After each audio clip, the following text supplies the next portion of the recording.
He started off with the Griffins. He then went on to play for Western Province, for the Stormers. He became a Springbok for South Africa and played in the 2003 World Cup, and eventually ended his career at Saracens, where he played 250 matches and played a significant role not only as captain but also in a general leadership role within the Saracens setup.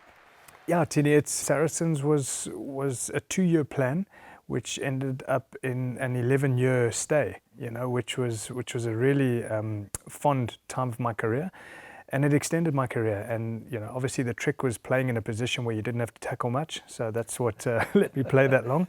But that's the journey that I took. And yeah, Neil is part of the Game Changers concept, and from now on, for the following episodes, Neil is going to be my co-host. We are going to introduce some other sporting legends where they're going to share some of their lessons from the locker room back into Game Changers. Yeah, it's something that's close to my heart, and it's I think it's off the back of reflecting on a long career and all the lessons that I learned, and I suppose regrets that I had when I was in leadership positions, and I suppose in hindsight would have done things differently. But I suppose that's the beauty of growing as a leader and as a person, is that we're always going to learn, we're always going to make mistakes, and it's about taking those mistakes and not making those mistakes again. But for me, off the back of Saracens and my journey there,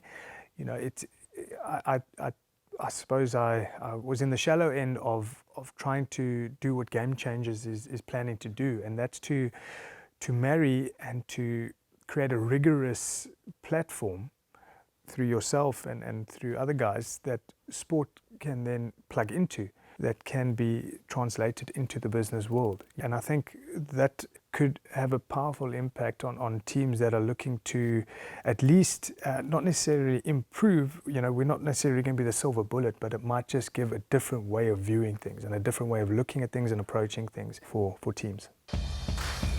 For me, in my sporting career, and I'm trying to branch a little bit into the business world and very wet behind the ears, but I definitely feel that there are so many lessons that are transferable. The one that stands out to me is open and honest communication between your leader and your so-called employee, that everybody wants to know where they stand, and for me, it's having the courage to have those difficult conversations in a timely and the right manner.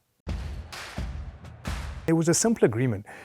You work unbelievably hard and we'll treat you unbelievably well as a club. It was simple. It was like that. There was no discussions about values or about what you can, what you can't do, the fine system. He said, I just want you to work as hard as you can and we'll treat you well.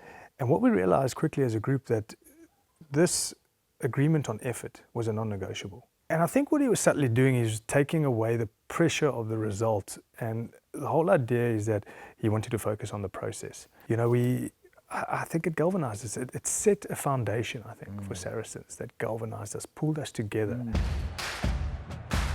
We also had a couple of behaviors that were introduced to the group that we would instill within this group, and one of them was positivity, that we were never going to hold someone back or highlight their shortcomings and say, but that guy can't tackle. Instead, we're going to champion what he does and we're going to work on that. You can't help but feed off that. Wow. And it was pretty inspirational. What started there was something that was embedded, a culture that was embedded, a way of doing things, a foundation, I think, was set for the club to achieve success. Even as a player being benched, I was looking forward to being on the bench. And I think it was the way that it was communicated, and it was, I think, done in the right way. And it's a skill, and we got to respect that. I would sit and I'd been told I'm on the bench. Now, nobody wants to bench. You always want to start, you want to play, but you understood that you had a role, and you had an incredibly positive role to play in the last 20 minutes. And I walked out of there thinking that I was actually starting when I was benching, and it's I probably, a lot of people go, yeah, whatever, but it was really good. The way that was articulated to us was powerful.